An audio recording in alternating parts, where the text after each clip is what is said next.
Bonjour à toutes et à tous. Je suis très heureuse de répondre à l'invitation de la Fédération française de généalogie et de participer à ce premier colloque de généalogie organisé en partenariat avec les archives diplomatiques. Je suis Muriel Ochoa-Gado, fondatrice de l'étude des racines et des actes que j'ai ouverte en 2012. Je travaille essentiellement en généalogie familiale, ce qui m'a amenée tout à fait logiquement depuis 2 ans à aborder la question de la généalogie génétique, le plus souvent à la demande de mes clients. Je voudrais aujourd'hui vous parler de mon expérience dans ce domaine, non pas sur le plan technique des recherches, car je pense que dans le cadre de ce colloque notamment, des experts le feront très bien, mais plutôt sur les aspects périphériques qui les entourent. Je me suis formée moi-même aux recherches ADN auprès de confrères anglo-saxons en suivant des conférences, des ateliers et en lisant des ouvrages et des articles spécialisés. J'échange régulièrement sur ce sujet avec d'autres confrères français notamment qui commencent à mêler les ressources archivistiques et les ressources génétiques dans leurs recherches. J'échange souvent avec Madame Brigitte Billard, que beaucoup connaissent ici pour ses compétences généalogiques qu'elle partage sur son blog, car elle est l'une des premières en France à s'être intéressée vraiment au recours à l'ADN en généalogie, à l'utilisation et au fonctionnement des outils existants. Son aide m'a très souvent été précieuse. Je suis toujours avec intérêt les commentaires et les demandes d'aide qui sont formulés sur les groupes Facebook spécialisés sur le sujet de la généalogie génétique. J'ai résolu, grâce à l'outil ADN, plusieurs mystères généalogiques qui constituaient des poids personnels et émotionnels importants pour mes clients, car il s'agissait essentiellement de retrouver leurs parents biologiques. Cette démarche est le plus souvent entamée par les personnes concernées après de vaines recherches qu'elles ont faites elles-mêmes avec les moyens dont elles disposaient. Et je suis souvent sollicitée par des clients potentiels pour d'éventuelles recherches génétiques. Au cours de tous ces échanges, avec donc des confrères, des amateurs éclairés, des posts dans des groupes Facebook, des conversations avec des clients potentiels, je me suis souvent rendu compte d'une chose. Beaucoup pensent que l'ADN est une solution miracle, que faire un ou plusieurs tests va leur donner la réponse immédiatement, ou au moins très rapidement, à la question qu'ils se posent, et cela sans trop de travail. Malheureusement, ce n'est pas ainsi que les choses se passent, sauf miracle. Effectivement, une personne à la recherche d'un père ou d'une mère biologique pourrait faire le test ADN et puis, de façon tout à fait surprenante, mais cela peut arriver, avoir une correspondance très importante avec un frère ou une sœur ou un cousin germain qui va très rapidement donner la réponse à la question sur l'identité du parent ou des parents recherchés. Ça peut arriver, effectivement. Mais dans la plupart des cas, ce n'est pas ainsi. Donc je suis désolée peut-être, ou même très certainement, de casser des rêves de certains. Ce discours, je le tiens de façon régulière avec les personnes qui me contactent pour les recherches, car je préfère travailler sur une base réaliste plutôt que sur quelque chose qui n'est pas réalisable. Donc je souhaite ici, et c'est la teneur en fait de ma présentation aujourd'hui, apporter quelques éclaircissements afin que toutes les personnes concernées par la généalogie génétique, parce qu'elles vont être à la recherche d'un parent, parfois d'un grand-parent aussi, puissent aborder ce sujet sous un angle réaliste. Cela me tient vraiment à cœur, vraiment, vraiment à cœur. Et parce que c'est vraiment pour moi une évidence. Donc je vais aborder ces aspects-là sous plusieurs angles. Tout d'abord, l'importance de la préparation. C'est très important au moment d'approcher un professionnel de la généalogie, un généalogiste professionnel donc comme moi, nous sommes plusieurs qui commencent à travailler sur ces sujets. Il faut que vous soyez au moment de le contacter préparé sur le plan psychologique à la démarche qui va être faite. Il faut que vous soyez prêt à entamer cette démarche, car c'est une démarche qui est potentiellement longue et qui va mener sur des chemins que l'on ne peut pas connaître au départ. C'est le propre même de la généalogie. D'accord? Et il faut être aussi préparé sur le plan pratique. Il faut que vous ayez collecté tous les éléments qui sont à votre portée. En premier lieu, si vous pouvez y avoir accès, si vous êtes passé par l'assistance publique, votre dossier d'enfant abandonné. Donc ce dossier, il faut le demander. Maintenant, c'est un droit. Il existe, voilà, je ne vais pas m'attarder sur ce sujet, mais en tout cas, c'est un droit. Vous pouvez obtenir ce dossier dans sa forme intégrale. Il vous est envoyé et là, il y aura des informations qui vont être cruciales pour entamer la recherche et déjà savoir comment l'orienter. Il faut aussi collecter les souvenirs familiaux, les témoignages de vos parents, de vos tantes, de vos grands-parents, qui vont peut-être connaître certaines choses. Il faut prévoir le fait que vous vous engagez dans un projet qui sera donc potentiellement chronophage et par conséquent qui va, soyons terre à terre, nécessiter un budget. Dans le dossier de ma cliente qui recherchait sa mère biologique, ce travail entamé ce travail a pris 1 an et demi, 18 mois de recherche. Je n'ai évidemment pas travaillé exclusivement sur son dossier, mais entre le moment où elle m'a contacté, où nous avons décidé de faire cette recherche ensemble, il s'est passé 18 mois, jusqu'au moment où nous avons effectivement trouvé son père biologique et sa mère biologique. Donc effectivement, ce n'est pas miraculeux. Dans le dossier que ma cliente avait collecté, dans son dossier d'enfant abandonné, nous avions quelques éléments qui me permettaient de mener à bien, enfin disons, de savoir ce que je recherchais. Nous avions le prénom de sa maman, Madeleine. Nous savions, parce que c'est ce qu'elle avait déclaré, qu'elle était étudiante dans une université de province. Nous savions également que le père était un professeur. Nous savions que la maman avait 23 ans au moment de son accouchement. Et nous avions quelques détails sur son environnement familial, à savoir que sa famille, effectivement, ne souhaitait pas prendre en charge l'enfant qui allait naître. Donc, ça a été 18 mois.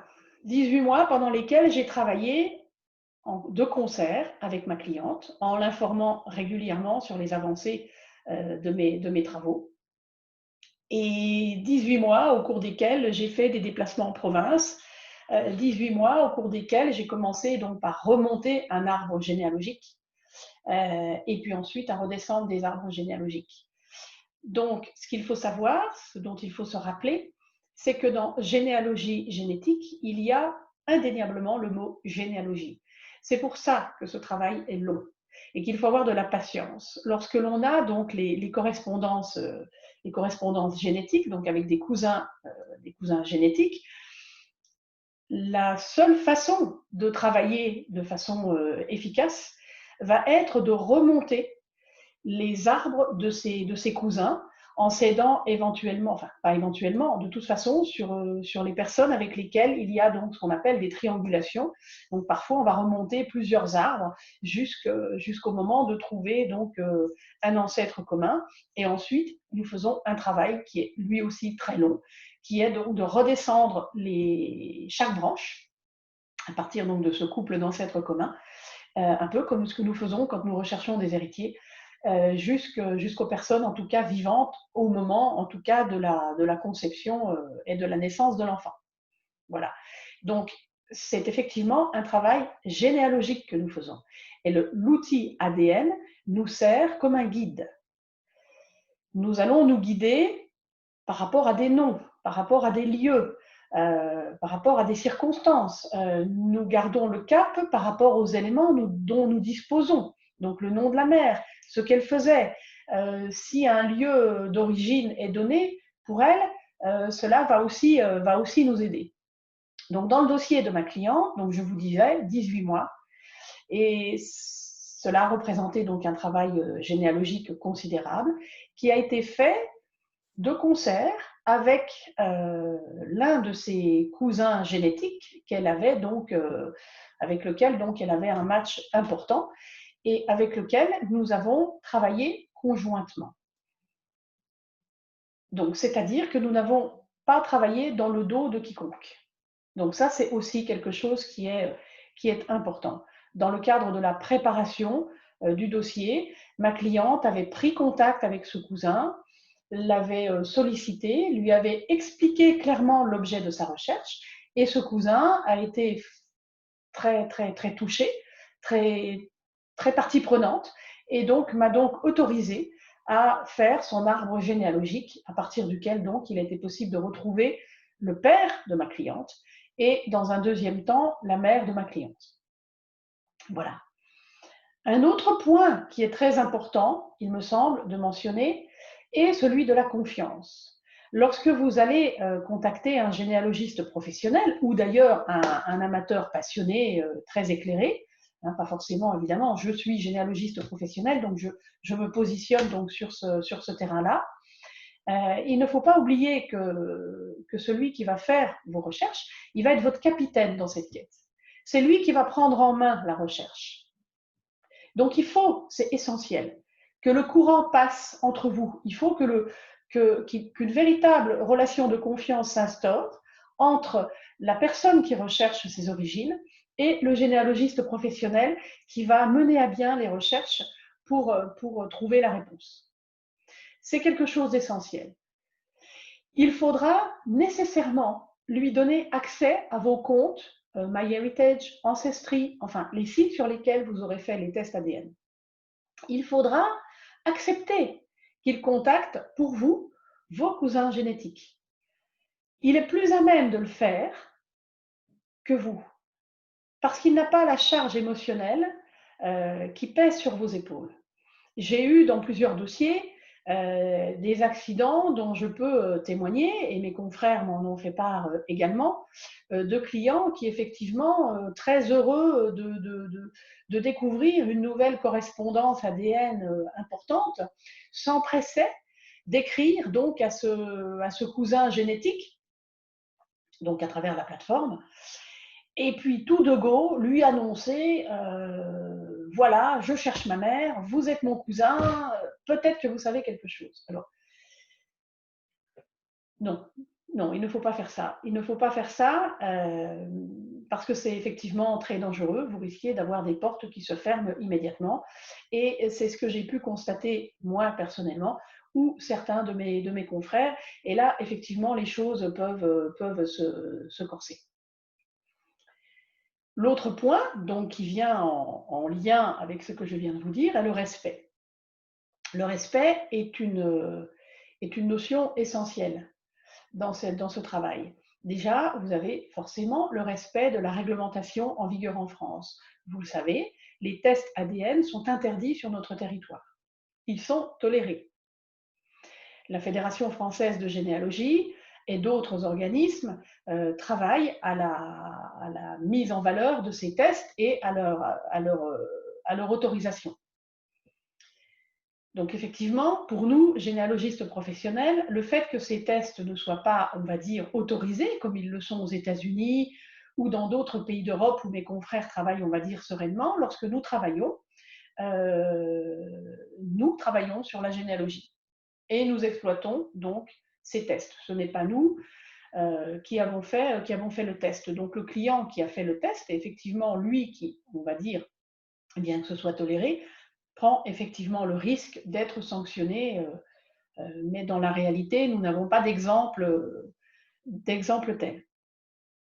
Le respect aussi, comme je l'ai dit un peu plus tôt, des personnes qui, comme on dit, matchent avec vous, qui sont vos cousins génétiques. Il faut se souvenir d'une chose importante. Les personnes qui sont donc vos cousins génétiques n'ont pas forcément le même intérêt que vous sur le test ADN qu'ils ont fait. Ils ont pu le faire parce qu'ils l'ont reçu en cadeau à Noël, à l'occasion d'un anniversaire, par effet de mode. Ils peuvent l'avoir fait donc simplement par curiosité.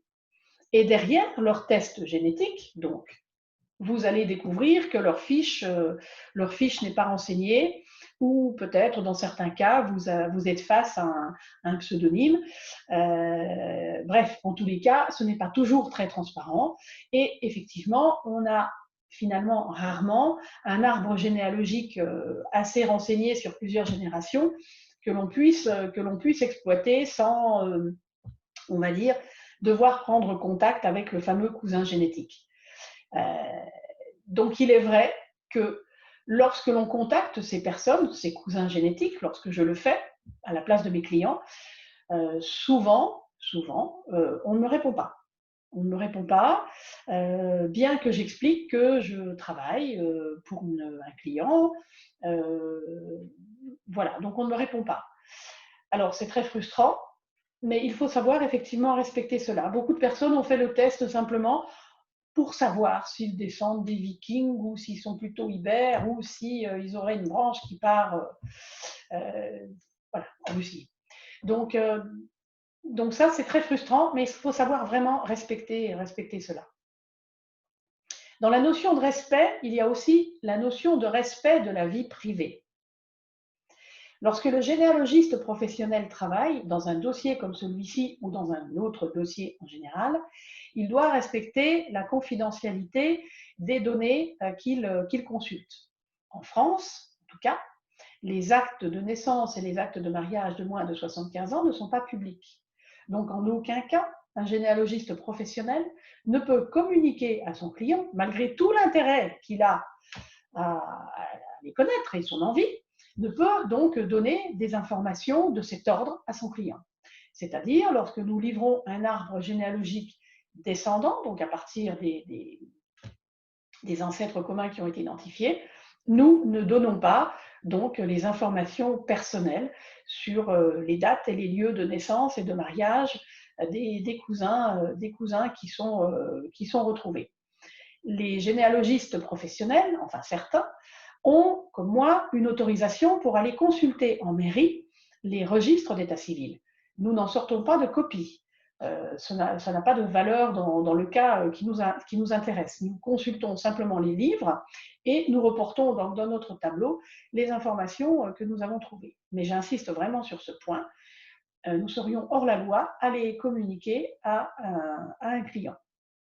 De la même façon, lorsque nous avons retrouvé donc les descendants du couple commun,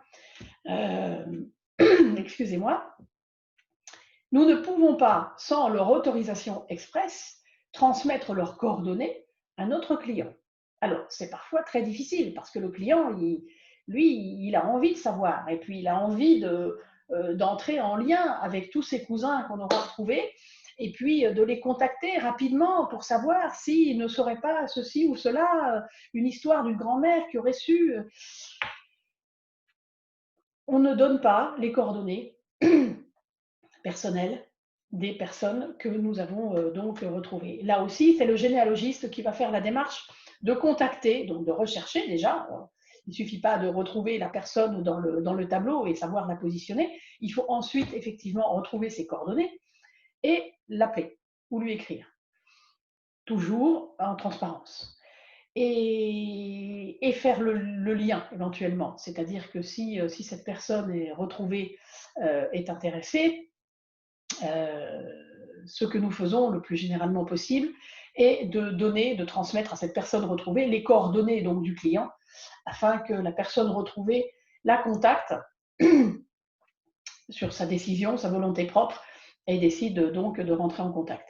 Donc voilà, donc là c'est très très important, cette notion est très très importante parce que là aussi on se mettrait donc tous en danger et le professionnel qui travaille et donc le client à contacter et voire dans certains cas devenir un petit peu trop exigeant, à la limite du harcèlement. Donc c'est un sujet extrêmement sensible et il faut vraiment avoir ça en tête. Une fois que ces personnes donc sont contactées, sont retrouvées, et que je leur explique donc clairement l'objet de la démarche, on peut leur demander éventuellement, pour confirmer ou infirmer une ligne, de se tester. Mais là aussi, il faut comprendre que la personne peut refuser.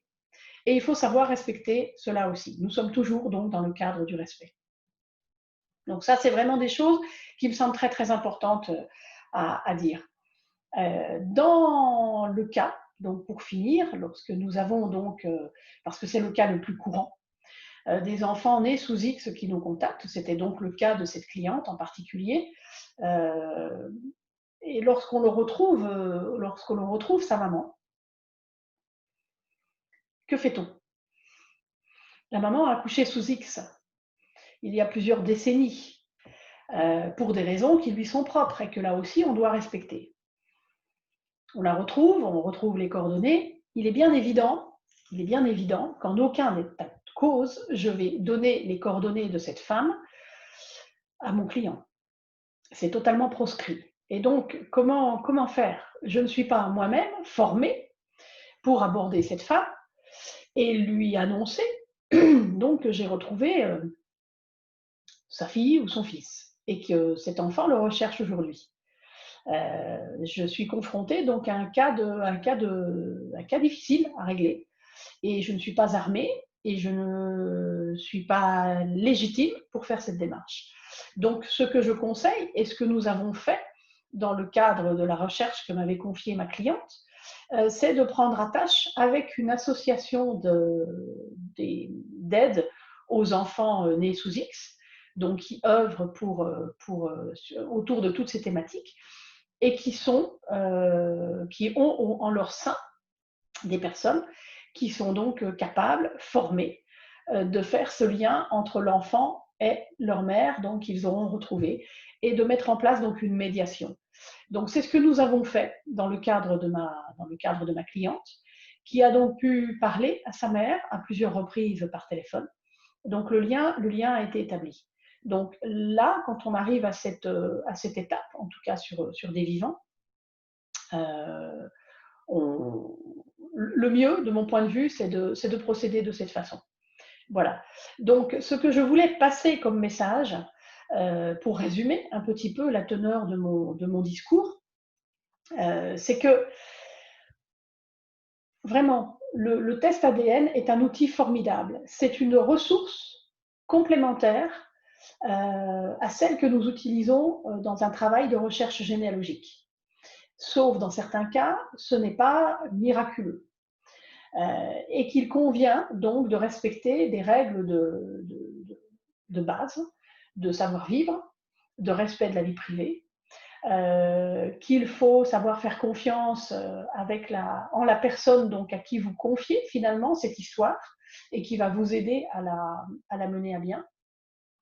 Donc tout cela, ce sont vraiment des choses que je voulais passer comme message. Et parce que ça me paraît important, lorsque je lis des commentaires, comme je le disais, notamment sur des groupes Facebook, euh, où on sent évidemment toute cette détresse, toute cette envie de savoir, et on le conçoit parfaitement, euh, et tout en même temps comment dire, cette, un peu cette tristesse.